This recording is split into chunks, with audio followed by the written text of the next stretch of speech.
Johnny Iguana from the Claudettes. How you doing today? Great. Good to Awesome. hear you. Yeah, well, great. It's Mhm. great that we're able to connect. We connected through our friend Howard, who's a great publicist friend. And so the Claudettes, it's a really cool band. You have a lot of history. You're coming up on your seventh album, which is going to be live for streaming June 5th. The album's called Garage Glamour. I was checking that out. It's great music. I love the vibe. It's a ride, that record. Yeah. So you guys are based out of Chicago, and I actually too I should say the album's coming out on Pravda Records, and there's going to be vinyl and CD coming out later this spring. But you guys are based in Chicago. Tell me about the band and how you guys got together. You have an amazing singer too with Rachel Williams.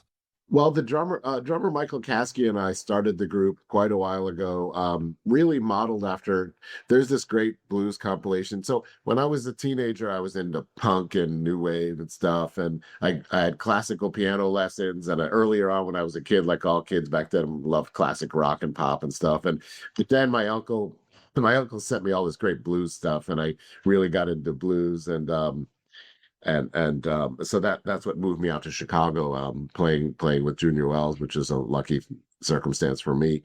But so I started the Claudettes as a duo with a drummer modeled after these great compilation recordings called Chicago the Blues Today, and it was the tracks by Otis Spann and S.P. Leary that were just piano and drums, sometimes with vocals, sometimes just instrumental. And I thought, because he and I had a really good musical kind of chemistry, and thought, let's do like kind of a bluesy, but like kind of open-hearted, any genre welcome, because we all listen to so much stuff, like centered around blues, but do just speak for ourselves, whatever comes out, and see if we can make a whole show and a whole album out of just piano and drums. And that's what we did for the first two albums. And then we started gradually became a vocal group, just as we, your sphere of musicians and people you're hanging around, evolves, changes over time, and you meet new people. And so I had written music with a band called Oh My God, writing a lot of lyrics. And so I just, it kind of morphed into that. And so over the records, it's gone from pure instrumental to some instrumental to all vocal group. But when we play live, we still do some instrumentals. Yeah, and you guys have a killer singer in Rachel Williams. Tell me how you two connected.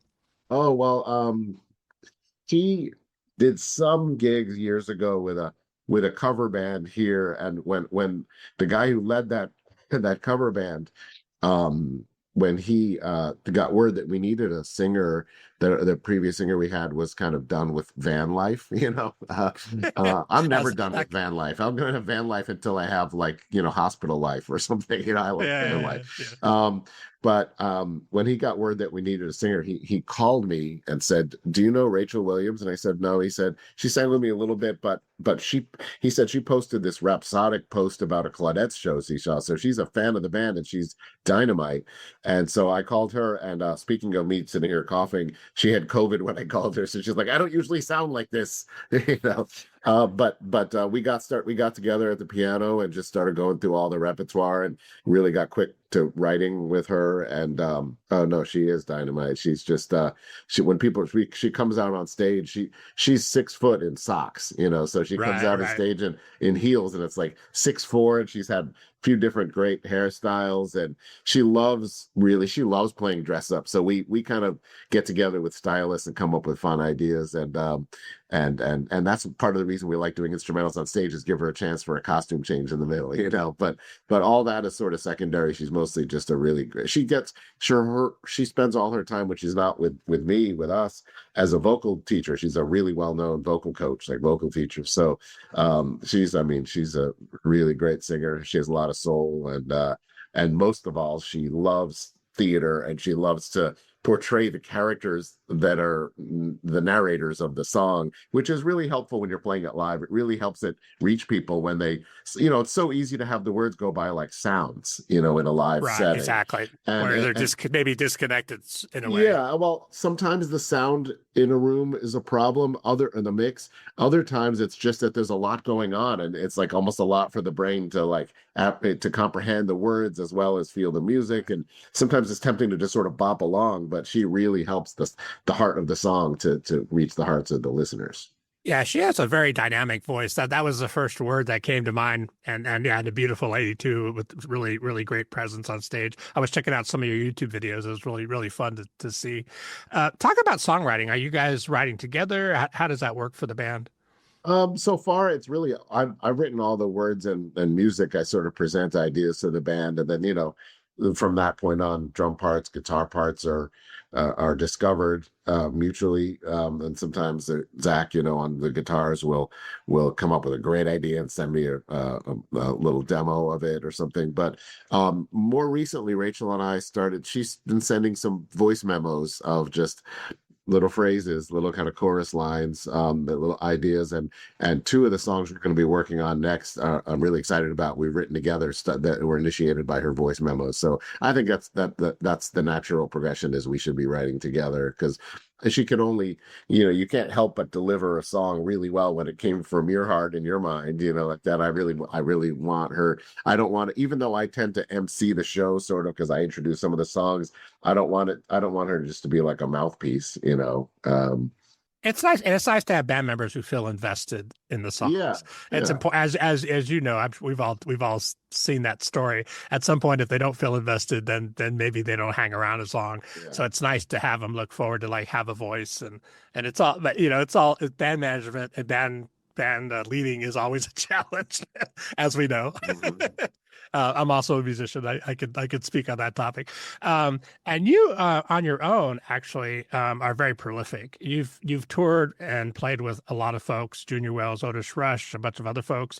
You've recorded with Buddy Guy, Junior Wells, Mick Jagger, Keith Richards, a whole lot of a very cast of who's who. Tell me about that and being in that space for you. How is that? And when did that first start for you? Well, one thing that started for me when I was just starting to drive at age 16 was I was in a blues band in the Philadelphia suburbs, and we would play in the Philadelphia area. But I was also in rock and leaning toward punk and sort of new wave bands because that's just what, Minutemen and Husker Du and Wire and The Clash were my favorite bands when I was a teenager. Yeah, Um, we kind of grew up in the same era. yeah. I mean, yeah. Actually, speaking of Howard, he's got Mike Watt interviewing me. How about that? I'm pretty psyched about that. Yeah, and actually, I interviewed Mike. Yeah, he's super fun. Well, I told Howard, I said, I hope Watt's not annoyed that it's going to be very hard for him to get any questions in because I'm going to have all the questions. You know? Yeah, He might remember me because he actually slept over this house once and we played on a bill together once. So, oh, okay. so anyway, so I was in blues bands separately from being in rock and kind of punk bands as a teenager, and that persists today all the way through from when I was 16 years old because I find it is a really good way to recalibrate as a musician. When you are doing a different kind of music and then you come back, I feel like you can see it more clearly, hear it more clearly when you kind of, I think there is a calibration thing there. I don't know. I really like that. And so I do a lot. For years I said no to when people asked me to play piano on tours because I was just very busy and I just didn't really. I sort of had stepped away from that, but more recently I've started saying yes to almost everything. So This is a good example. I just came back from France and Belgium playing with Matthew Scholar, who's a great harmonica player, singer, songwriter in Chicago. I was in France and Belgium with him and his band, with Precious Taylor, who's Coco Taylor's niece, who's a great singer. Awesome. Yeah, and then I got back. We had these two Claudettes release shows in Milwaukee and Chicago, and then I'm leaving on Wednesday for Memphis, Clarksdale, and Biloxi with the Stephen Hull Experience play, and I'm actually going to be playing on the stage at the Blues Music Awards in Memphis, which is kind of like the Grammys of blues music, because actually I have two records out now under my own name on Delmark, which is the same label that Magic Sam, Otis Rush, and Junior Wells were on, which is pretty cool. And I had my most recent one is a solo piano album that they kind of tricked me a little bit. They had me come up to the Delmark studios to play their piano because they had their tape machine restored. Their like their old original Analog. yeah, like a half inch or whatever it is there, or 2-inch tape, I guess, 2-inch tape. And when I got there, they said, actually, we'd like you to record a solo piano album for Delmark. There's a history of Little Brother, Montgomery, Roosevelt Sykes, all these great solo piano records on there, and they asked me to do it, and I was pretty flattering and almost humbling. Right. But so I actually had been playing a lot and writing a lot. So I actually went, they had an engineer there at the studio. So I went in there that day and I came back 2 more afternoons, and that was the album. And our whole concept was no edits. Every single performance is a complete performance, which is really hard because it's hard to play for 4 minutes and not, as the player, hear a 1 second spot here, 1 second spot there, you just deeply regret. You're like, I lost the groove, I fell off the rails. Part of the process. Yeah, because when you're playing piano, you're like the rhythm section and the lead and all this, and once in a while you're like, why did I speed up so much there? Or like, whoops, that, I didn't mean, I forgot that thing entirely, whatever. But mostly a problem for me. Yeah, and part of that, I think, today is a lot of the pop recordings are so clean and so edited that music lovers really want to hear the rawness. And they don't mind a note, maybe a note's not quite exactly the right place, but that feels real. There's probably a real art to like manufacturing near mistakes, to make it sound more human than it really is, and slop, putting like the slop plug-in, how much slop do you want, The 1960s live in the like do you want cocaine or whiskey slop, like at this part, like exactly. Or is the guitar player tripping, or are they've been up for 4 days? Which one? Yeah. But there's a lot of, especially you've talked about like the old Stone stuff, and there's a lot of stuff where maybe it's something that's a little out of tune or whatever, but actually that little dissonance here and there, or rhythmic dissonance, that kind of creates the magic. Oh, it's some of our favorite records, I'm sure, our favorite moments. I mean, I always say, like, a lot of my favorite music is by people that sound, you could say they're amateurs. I mean, I love the Velvet Underground records, and because they're raw. They're raw. Well, that's what inspired. They say they inspired more bands than anyone, because they made people go, hey, I could do this. You don't have to graduate from Juilliard, Yep. You don't have to be Ronnie James Dio to sing, you can be like you can kind of talk sing, I mean, Lou Reed to Malcolmus, you can do a sort of talking singing, and you can sort of. It's sort of that thing too with like, we had to think of guys like Willie Nelson. Like, is he the best technical singer? No, but you hear 2 words and you know exactly who it is, and that's where the magic is, right? Absolutely, yeah. When you've got as my uncle would say, you got a thing. Do you have, got a thing? Yeah, storytelling. But I did get hooked up with. So my good friend, I mentioned Matthew Scholar, who I traveled with. His brother Larry Scholar has only produced a handful of records, but I think all of them are Grammy nominated. When he does one, it's a good one. And he did one that was called Chicago Blues: A Living History, which was with a lot of great Chicago artists. I got to play piano with on that record, Billy Branch and John Primer, Carlos Johnson, Matthew's on it, and Larry Bell. And then on the record, we had Buddy Guy, we had James Cotton, like really, really heavies, the blues bop. Yeah. And then Larry produced this Chicago Plays the Stones record, which was his idea of the Stones, took Muddy Waters and Elmore James and like their early stuff, they're doing Little Red Rooster and stuff, and so they came out of Chicago blues, and they famously came to visit Muddy when they came to Chicago. And but then he kind of turned it, Larry, the producer, flipped it and said, let's have Chicago blues artists play Stone songs, but play them like as we might play them in a blues club, and dig the blues out of them, and we did that, and it was cool to play on that because Derek Trucks was on it, and Buddy Guy, Mick Jagger, and Keith Richards. So like pretty crazy, right? And Johnny Winter got to play with on those tracks. So that was a cool scenario.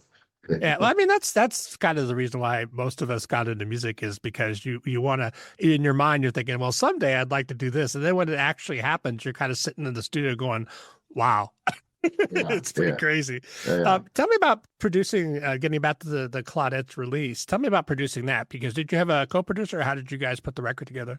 Well, we actually recorded more than an album's worth over, we had maybe, I don't know, 4 different sessions of 3 or 4 songs each that we recorded at, some of which is a Michael Caskey's basement studio. He's fully qualified engineer, has a lot of good mics and stuff, and we recorded some of it in his basement studio and then mixed it elsewhere. We recorded some in a studio called Joyride. We recorded some in VSOP, different engineers, but the ones that I used a producer, I used JQ, who does the Bear score with me. I wanted him. He's really like a beats kind of hip hop and dance, like electronic music kind of guy. And I knew that he would hear and he also loves punk and rock and all these things. I knew he would hear things in, let's say, our drum pattern in the song, or what how the guitar and the bass are interacting with the keyboards and the drums, and he would have ideas that about the human part. But also, I thought he could add some other elements to the track, to maybe fatten up the snare or like thicken up the kick, like that, and just other elements to make you bop more to it. So he did two of the tracks. And then also my uncle Steve Berkowitz is known to a lot of people in the music industry. He was Jeff Buckley's A&R guy. He brought Fishbone and Soul Asylum to Sony. He worked with Johnny Cash and Bob Dylan and Miles Davis. I mean, he's known in pretty good resume. Yeah, but he's been in the studio with just way more times than he could ever remember or count. And when I sent him the new recordings, and he was right away, he was like really excited when he heard the stuff with Rachel and saw some clips with her. But he heard the tracks and he had this whole notebook of notes, and he said, there's things about these tracks that make them seem like demos to me. There's things that need to jump out more, things that need to get cut away. And as he started talking, I said, well, why don't you come out to Chicago and mix this with me? And I think he took 2 seconds and said, okay, I'll do it. Yeah, let's do it. And so we made it like our first real thing. We've always had kind of parallel lives in music. He's my uncle, so he's been doing quite a bit longer, but we haven't really worked together other than we did master an early Claudettes record together in New York City at Sterling Sound. But so he came out here and it was great. We spent a full week at 2 different studios. And the band was really impressed with, he's just really good at, he said there's a scientific principle that when a band or an artist has a track, there are things that they think people can hear that aren't that don't come across to people. Because you just, of course, if there's a part that you think is wicked awesome in a certain section, it should be boosted to show people this is the highlight of this section. This is the star of the show in this part. And yet his feeling, which we ended up agreeing with, was it was almost like live, where it was just we played the song and it goes across the minutes of the song and there's some singing. When the singing goes away, the band's still playing, but he had all these ideas, like this part's got to come way up, this part should be deleted, this part needs tambourine. And so we did more than mixing. We did overdubs. I added organ, we added extra vocals, and I think the tracks did go from good to really great. Well, do you think if you had to actually pay somebody like him to come in and do that, it would be a lot of money? Well, we did agree. We did agree that he has producer points, so should it blow up, his kids will have some income from. It's the album, and it's interesting too because you mentioned all the different studios and different places, but it's actually very consistent. The album sounds very consistent all the way through. Tell me, like, it's hard to peg the style. You want to say like Americana, but it's not just that. It's a lot going on. What would you, if your first like impression, what would you say the style of the band is? I've struggled with it, and it's not just it's not a minor issue because you're supposed to file yourself under something. It used to be for the record store, now it's for Spotify. Like, what is the genre and what is the subgenre? Here are your 7 choices. Sometimes it's like, well, there's blues and rock in it, but you better believe it's not Foghat or Deep Purple, so it's not like blues rock. Yeah. And I would shudder to have it filed under blues rock, because nothing against it, but that's not what this is. Yeah, there's some R&B in there. There's some great Hammond organ going on. There's a lot of really cool, interesting stuff. Yeah. So I came up with the term a while ago, garage cabaret, because I thought in the cabaret part is the jazz club with the grand piano, and the garage is like 60s garage rock, or I guess they called it punk even back then. So it's got glitz and grit, so we thought Garage Glamour was not just a good name for the album, but also sort of the band. That's kind of what it sort of is. It's got that sort of combination of uptown and downtown. Yeah, the glitz and grit is actually that's a good way to put that. And it's interesting too, because like for me, like when I listen, I'm getting a lot of bands that are submitting for the podcast, and I kind of always hesitate to like categorize bands because I don't feel like it's my place to do that. And I love to hear what they think. You know what I mean? Because they've all had to deal with that thing, trying to figure out, okay, who are we? What are we? Do we have to be one thing? Which is always the A&R thing. They try to push you into like, oh, you're this. I think we picked indie, and all that ultimately means is that the major labels said pass, right? That's what it's not Exactly. just what it means. We can't figure you guys out. Hey, tell me about that platinum album over your shoulder, just because we talked a little bit about that. But is that the same? Is that your uncle that or Yep, it says Steve Berkowitz on it. It says to commemorate the sale of 1 million copies of the Elektra Records long-playing record album Candio. So, yep, I think that makes it platinum. Yeah, yeah, the cars, which we were kind of bonding over that. That's some and that's, I mean, I hate to be like the old guy, but like there was some awesome music coming out. That kind of early mid-'80s stuff was really fun. Someone just asked me in a emailed interview, when did you first know you wanted a life in music? And I have an answer to that, which is I was 6 and I went to see the Cars at the Spectrum in Philadelphia with backstage passes from Uncle Steve, because he got them for us, and they were opening for Foreigner. Maybe you remember this tour. Wow, yeah, what a tour that is, right? But I was literally backstage in the wings, and all of a sudden towards me walks Ben Orr, the bass player and Ed Singer, with a feather boa around his neck, sunglasses on his face, and a girl under each arm, a woman under each arm, walking down the hallway. And You're thinking, wow. What's the movie by the music journalist about where the yeah, Almost Famous. Almost Famous. It was like a slow motion backstage scene, that I had. And I just, at 6 years old, I said, that looks pretty good. That's what I think. Yeah, I want a piece of that. I want the feather boa and the sunglasses. Yeah, that's funny. Yeah, and that's, my memory of that too is like singing along in the car with my mom on songs, like even going back to like Barry Manilow, the Carpenters. I was like, man, that when that grabs your soul, as you know, as a musician, it's just hard to deny it. It's hard to walk away from it. If you could give some advice, and I know it's kind of always kind of a big question, but give some advice to young musicians, a couple of things that you've learned, especially because you guys kept this band together and kept this project together for so long. What are some things that you've learned that are important? Well, I think for like 4 different reasons, practicing your instrument of choice every moment you can is a really good. The reason it's so important to me is, first of all, the music is pretty challenging to play, and it's kind of like being a basketball player and going to the gym. You can't just play the games. You have to go to the gym or you're going to fail in the game.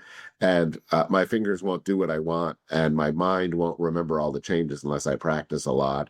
But also, it's just, if you want to, be successful and you're listening to all the voices telling you about TikToking and digital marketing and the best practices on social media and everything, the only thing I keep returning to, if you want to elevate professionally, is to practice and to get. And when you're undeniably good, word will get out. And when I say practice, it doesn't have to mean being Paganini. It could just be playing with nuance and playing with soul and having really good, the minutia of timing, really just flowing easily as you play and not sounding jagged unless you want to,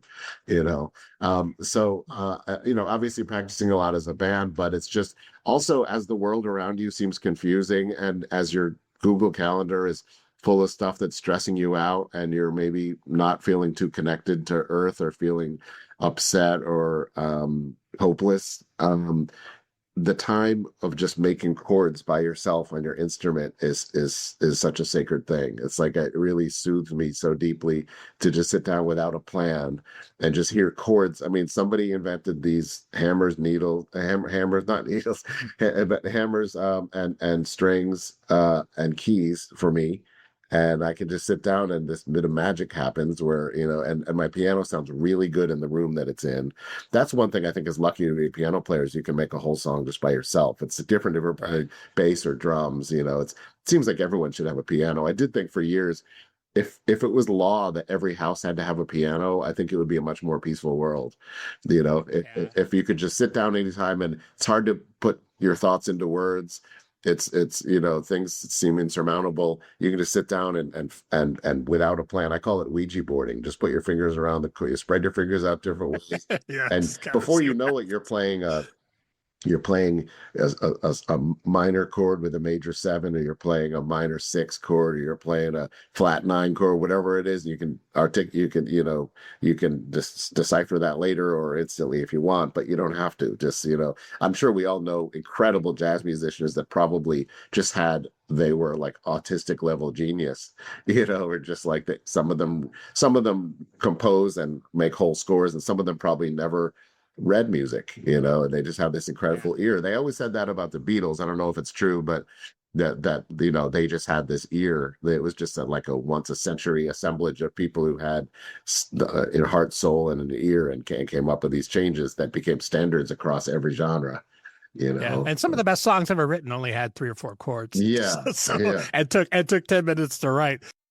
Oh, and I love there's a guitar slim solo that's 2 notes. It's just da da. It's da da da da da da da da da da. Is the things that I used to do. It just da da da da. But the more he plays it, he starts to fall behind a little, and it almost can make you cry. There's something to it, there are great solos that are, yeah, and you're right, whole chord changes that are nothing. But that's really like, I don't know, as far as music business, and there's a few quotes I read, do you know who Nat Hentoff was? I don't. He was like he was a music writer, I think jazz critic from Boston, I think, and he had this book called Listen to the Stories, and it was a compilation of just anecdotes of riding in limos with like Bing Crosby and Duke Ellington and Satchmo and just lots of musicians that were locally famous in Kansas City or in St. Louis or L.A. and one of them that I tell my bandmates is some doofus of a interviewer asked Duke Ellington, while he had access to Duke Ellington, the most inane question, which was, how did you score all those chart hits? And Duke Ellington's brilliant instant response was, well, at any given time, I looked around at the musicians in my band and I said, what do these people do well? And that's really important, that when you get a new drummer or when you get a new guitar player or whatever, if you have a song that really swings, and they sense this drummer's not a swinging drummer, they're like a great rockabilly drummer or like whatever like that, lean into what they do. The people you have in your realm at a given time, lean into what they do well. And that doesn't necessarily mean you have to completely change course, but maybe change up your playlist, your set list, and emphasize. And as you're writing, keep in mind who you have in your orbit. It's like people say, which is the best college to send my son to? It's like, well, what humans are teaching there right now? I mean, that's a factor. We can't necessarily know that, but the walls aren't why the university is great, and the legacies are why it's great. Have they ever earned a living doing what they're teaching? Yeah, well, important. Yeah. I mean, so that was one. And the other one was, there was a Kansas City musician that said in the heyday of like, the when Jay McShann and all the great Kansas City artists were playing on the strip there, he said you could walk down the street at 2 a.m. and hear different clubs, and as you walk by, you can go, oh, it's him. Which musician that is playing in which room, and you could hear it as you walk by. And he said, ultimately, by the time you're, let's say, 28 years old, if people can't do that when they walk by who you're playing, then you've lost your way. If you're a clone to someone else, if you're just trying to do what the other people have already done, what's the point? If you're not expressing yourself the way that's natural to you, and it's sometimes hard for people to get to that. Yeah, and you kind of mentioned too, when you were talking about using your musicians and their best attributes, that sort of was a Frank Zappa thing.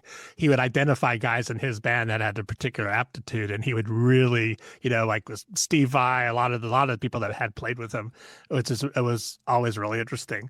Tell me about how people can find you online, and also, you guys have some live shows coming up with the Claudettes? Yeah, I probably shouldn't do it this way, but when I have like what's going to amount to a 6-show run that's got 2 holes in it, I tend not to post the 4 shows until I get the other 2 done. I just like to post the whole thing. It's a little silly and pointless, but so we've got soon our show dates page is going to turn from empty to like a long scroll because we have a lot, but because the album doesn't come out till June 5th, there's a little bit of a lag where like I booked a lot of shows in the fall, like after the album has a chance to come out and get heard and talked about. So I didn't book a whole lot. Right now we just did Chicago and Milwaukee. We're playing 3 Wisconsin shows in a few weeks, and then we're playing some Michigan shows. And I'm also doing a bunch of touring as a piano player with blues groups. I'm going to like I said, I'm going down south, and then I'm going to Europe again. So my calendar's full of playing with like 3 different groups, and it's great. I mean, but the Claudettes and this album are the absolute centerpiece. And it's going to get really, really busy. But there's the Claudettes.com. We're on every social media. You just search the Claudettes, we're on there. And we have like a link tree that people can find that has it all in one place, but it's all just the Claudettes. Yeah. And yeah, and I encourage people to check out your Spotify, but also YouTube, because you have live videos there and they're really fun to watch. Yeah, we actually just put out a lyric video for this song, "You Are My Whole World," that John Primer is on, who was in the Muddy Waters band. I've toured and recorded. I've played in Beirut and Jakarta with him. I mean, we traveled a lot. Yeah, right. And but he's 81, and he not only is very, very famous as a blues artist, but he put out an album a few years ago called "The Soul of a Blues Man" because he loves like Rainy Night in Georgia, like 60s and 70s soul, and he sings it so great. So I had this idea of him duetting on this song I'd written for this new album, and oh my God, did he kill it? He was a little confused why I asked him at first, because he was around these younger people in the studio, and the music, he didn't quite understand the part I wrote for him. And then at some point he said, "Can I sing it my way?" Because he was starting to hear it. And he turned it into a duet where it wasn't just a pure harmony I wrote. He's just kind of bouncing off the other vocal and doing counter melodies and probably unisons, like in an octave. And it sounds like, I love those great duets where they're just kind of playing off each other, like that. It's not just like lockstep. Yeah. You hear the collaboration aspect of it. Yeah, the back and forth, the give and take, and it's so good. And like many people have told me that they cried the first time they heard the song. It's just because John really discovered it. It's like a love song, it's really sweeping, dramatic love song. But it's so thrilling to have had the tape rolling while he discovered the song, not while he mastered the song, but while he, like, all of a sudden the light bulb happened and the tape was rolling. That's a bit of magic if you can pull that off. Yeah. If you can get the first take, then it has an energy to it that's undeniable usually. Yeah, and it's a mixed bag. Do you tour the song for 6 months and then work out the kinks and get it really tight and then record it? Or do you go, no, record it when it's fresh and new and means a lot to you, rather than like song number 8 on the set list every night, Exactly. Yeah, you want it to be alive. At the end of the day, it's all about communication, and people, it can be a little raw. People don't mind that as long as it's real. I think that for me has always been the most important thing. Johnny, thank you so much for joining me. And we haven't even touched on your scoring career, because you have a very prolific scoring career. Actually, we should talk about it just briefly. You compose on the FX Hulu series The Bear. Talk a little bit about that, because that's a different world than a lot of musicians. We all hear about that kind of film TV thing, but that's a different world, I know. We were lucky, JQ and I. We had a band called Them Versus Them, and we still make a lot of tracks together, partly for fun and partly kind of with our wheels turning about a new idea about presenting some live music together. But we're in Chicago, and The Bear was set and filmed in Chicago, and so he was asked by one of the producers of the show, who they go way back, to create a little bit of music in season 1. And then he realized Jay's like, he can play some keyboards and he can sing, and he writes a lot, great writer. But he felt he needed me for a little bit more advanced, like notes and chords, and harmonies, that kind of, because he can, and he does all the time, make music like that, but they wanted specific things that he felt like was out of his comfort zone. So he had me over, and then we submitted some things, and then they started asking for more and more. And by the time season 2 came, it was very, very prevalent. There's all these key scenes that have our music in it, and including like I think it's the season finale of season 2. The whole first 5 minutes is this theme that we did that's very on edge, and it's the kitchen theme. Whenever they're in the kitchen, and there's like panic going on, and then it goes to the dining room, and it's like soundtrack, but when he goes back to the kitchen, it's our pizzicato strings theme that we did. That's just sort of like pins and needles, so I have a nice like 15-minute compilation of just themes we did from season 2, just and that was the peak. After that, as the show got outrageously successful, their budget grew and everything, and so they spent a lot of the musical minutes picking soundtrack selections that I think they feel like are going to have a real impact, and so there's less room for scoring. Of course, we want to do as much as we can. Talk about the difference between soundtrack and scoring, because I just had this discussion with another very prolific composer, and he was telling me a little bit about that. So maybe you could talk on it. Well, they have Genesis and AC/DC and Wilco, on the soundtrack. They even also have some Trent Reznor pieces, I think, apart from Nine Inch Nails, that he had done that they did have him, I think, rearrange for certain parts of it. So, but the only new original music created expressly for the show was what we would call scoring, and that's what we did. So whenever you're hearing, the English beat or the beat, like that, like in this last season, that's part of the soundtrack, and there might even be a soundtrack album, and the soundtrack album might or might not have original scoring on it. It might be just soundtrack selections, but some shows, it's interesting when you watch them. And now, of course, I'm obsessed with. I'm barely not paying attention to the plot. I'm like listening so much. The cues. Yeah, and there's such great music supervision on some shows. Like did you watch that? Speaking of Nevada, did you watch the Reservation Dogs? Yeah. Did you watch? Yeah, that I love that show, and the music supervision, the scoring is. I kept Shazamming. There's like all this great stuff up there, Yeah. And it's cool when they can pick something that's like there's like 70 years of tracks on there, of recordings in the soundtrack that are exquisitely chosen, Yeah, I always think of when I saw the first Guardians of the Galaxy film, and I was like, oh, the music was so.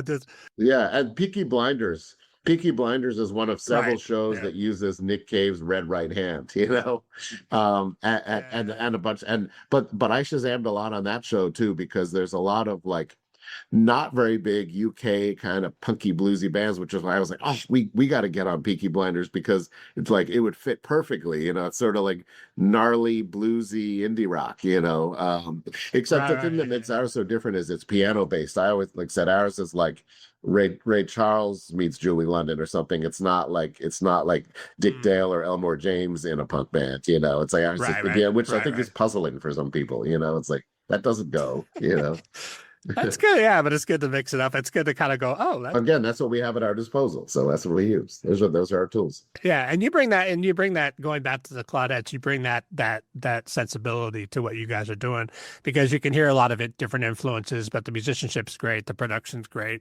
Yeah, we really go out of our way to make the tracks what I would call cinematic, and not necessarily to like score placements in films or TV or ads, but it's just a sound we like. We like using the studio as an instrument, using copious reverb, considering turning things backwards, a lot of just little things that you don't hear overtly, but if you took them away, like we do the studio time is so fun. I mean, it's stressful because the clock is ticking, money's being spent, and you're creating the lasting impression of this song idea. Like, this is the authoritative presentation of this piece of art that you made, and it feels like a huge responsibility to get it right, But it's also too, it's nice to have collaborators, other pairs of ears to kind of bounce off. Yeah.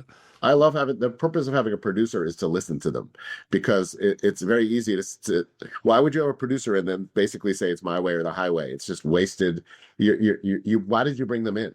So you could just get an engineer if that's what you want.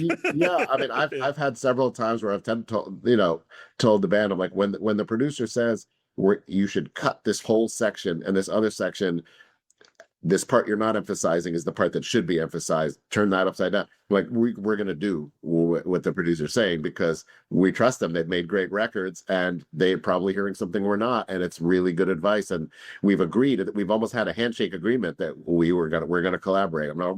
I mean, occasionally it might be like, no, I'm not changing that word. That word is the word I meant, something like that. Yeah. If it doesn't like have a good sound to their producer or something like that. But large scale things like, I remember with Ted Hutt with our High Times in the Dark record, he said, you got to write a bridge to this song. Like, we kind of talked about it. It's like, we left the studio and like, come into the studio tomorrow with the bridge. We're gonna put that part in. It's a lot of responsibility, but it's like, but when you, once the wheels are turning, like you can get there, just do it, you know? Yeah. Well, and that falls under the great advice category.